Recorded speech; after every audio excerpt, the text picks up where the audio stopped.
Et aujourd'hui, dans les fonds, dont certains qui ont été créés depuis la crise, donc qui sont récents, ils ne sont pas épuisés, il y a 2 ou 3 milliards qui sont encore disponibles. Tout à l'heure, Hervé Coudou vous a donné les ordres de grandeur du private equity. On a une part importante et il y a encore de l'argent. Et puis le paradoxe, c'est qu'en face, les chefs d'entreprise disent « je ne trouve pas les financements ».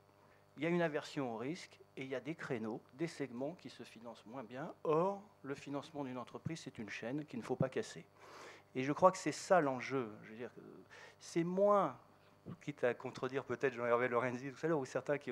C'est moins de lever plus d'argent. J'y reviendrai peut-être tout à l'heure sur les chiffres. De l'argent, il y en a beaucoup. Il y en a dans l'assurance vie, ça a été dit. Il y en a dans l'épargne salariale, 90 milliards. Il y a 1500 milliards d'argent dans l'assurance vie. Il y a 300 milliards dans le livret A, l'éco-dévie. Et puis, il y a 20 milliards au FSI. Il y a le grand emprunt qui a mobilisé beaucoup d'argent pour abonder notamment 400 millions d'euros sur l'amorçage.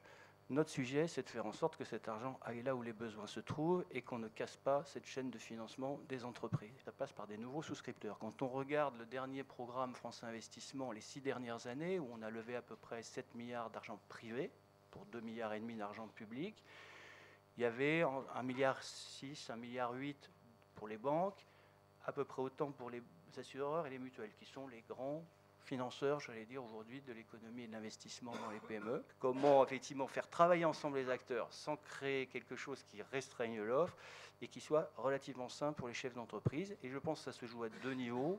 Un niveau national, effectivement, où il faut, et on le fait déjà avec Oseo, le FSI, qu'on travaille plus ensemble, mais une grande banque, qu'elle soit la banque de l'industrie ou grande banque d'investissement, ça ne sera jamais non plus le pouvoir politique, ce ne sera jamais un ministère de l'Industrie, donc ce ne sera jamais les régions qui ont leur mot à dire, donc il y aura forcément à côté d'autres acteurs qui auront leur mot à dire sur la politique économique et sur la politique industrielle, mais c'est là quand même qu'on peut, au niveau national, définir des stratégies partagées, parce qu'il faut que c'est à ce niveau-là qu'il faut qu'on mette tous les acteurs, on les focalise vers les mêmes objectifs, et puis il y a un niveau de proximité qui est complémentaire. Alors, dans le premier niveau national, vous avez tout ce qu'on a dit tout à l'heure sur la politique de filière que j'ai entendu, sur lesquelles, effectivement, c'est là aussi que se joue le travail avec les grands groupes, les relations avec les donneurs d'ordre, et d'essayer de porter nos PME à l'export ou sur des grands enjeux de ce type-là, et puis un niveau plus de proximité qui sera peut-être plus le niveau de l'innovation,